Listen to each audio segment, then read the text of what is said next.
নমস্কার বন্ধুরা, welcome to my channel. তো দেখো, আজকে আমি রাজমাটা রান্না করব। কিভাবে করলাম চলো তোমাদের সাথে শেয়ার করি। তো রাজমা আগের দিন ভিজিয়ে রেখেছিলাম, কারণ রাজমা না ভিজিয়ে রাখতে হয়। তারপরে আমি প্রেসার কুকারে সিটি দিয়েছি, তাও অনেকগুলো সিটি পড়েছে, কারণ একটু নরম হতে হবে। আর যদি তোমরা খাবার সোডা দিয়ে রাজমাটাকে সিটি দাও তাহলে আরও নরম হবে, তবে আমি খাবার সোডা দিয়ে সিটি দিইনি, এমনি আমি 5-6টা সিটি দিয়েছি, তাতেই সেদ্ধ হয়ে গেছে। তবে আগের দিন অবশ্যই ভিজিয়ে রাখতে হবে। তারপরে আমি পেঁয়াজ কুচি করে নিয়েছিলাম, কাঁচা লঙ্কা আর পেঁয়াজ কুচি জিরে ফোড়ন দিয়ে লাল লাল করে ভেজে নিচ্ছি। আর কি কি মশলা দেবো আমি তোমাদের রান্না করতে করতেই বলে দেবো। আর আমি টমেটো কুচি কেটে রেখেছিলাম, 2খানা টমেটো। এটা না মিক্সিতেও পেস্ট করে টমেটো দেওয়া যায়, তো আমি এমনি কুচি করে দিয়েছি। তা আদা আর রসুন মিক্সিতে পেস্ট করে নিয়েছি, সেটাও দিয়ে দিলাম।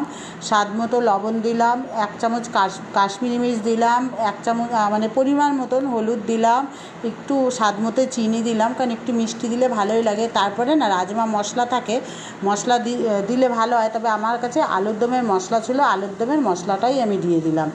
দিয়ে একসঙ্গে নাড়াচাড়া করছি, করে মশলাটা যেই সব মশলা দিয়েছি একসঙ্গে কষিয়ে নিচ্ছি। আর এর মধ্যে আর একটা জিনিস দিয়েছি, সেটা হলো 1 চামচ কসুরি মেথি। তো কসুরি মেথি তোমরা এমনি পেস্ট করে পাউডারও দেওয়া যায়, তো আমি এমনি দিয়ে দিয়েছি। দিয়ে একসঙ্গে মশলাটা ঢাকা দিয়ে কষিয়ে নিচ্ছি। তো যখন কষিয়ে তেল ছাড়বে তখন আমি রাজমাটা এর মধ্যে দিয়ে দেবো।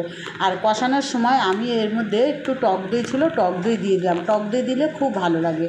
তো দেখো, আমার ঘরে একটু টক দই ছিল, আমি টক দইটাই আমি এর মধ্যে দিয়ে দিয়েছি। তারপরে একসঙ্গে আবার মিশিয়ে ভালো করে নাড়াচাড়া করে মশলাটার সঙ্গে টক দইটা মিশিয়ে দিয়ে একটু কষাতে নিয়েছি। তো ঢাকা দিয়ে কষালে না রান্নাটা খুব ভালো হয়। আর যখন তেল ছাড়বে তখন রাজমাটা দিয়ে দেবো। তো দেখো, আমার কষানো হয়ে গেছে, এবার আমি রাজমাটা এর মধ্যে দিয়ে দিয়েছি। তা রাজমা দিয়ে মশলাটার সাথে ভালো করে মিশিয়ে কষিয়ে নিচ্ছি।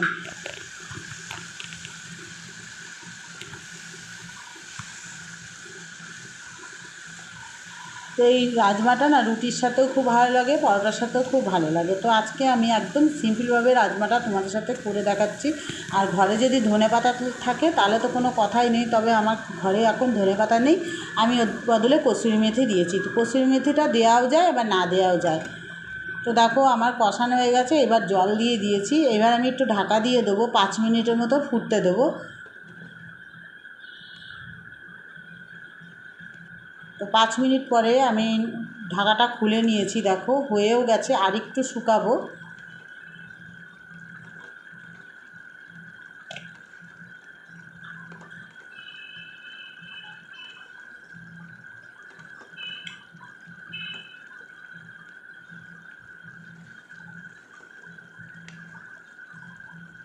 তো রাজমাটা আমার মোটামুটি হয়ে গেছে। এরপরে আমি এর মধ্যে 1 চামচ বাটার দিয়ে দেবো।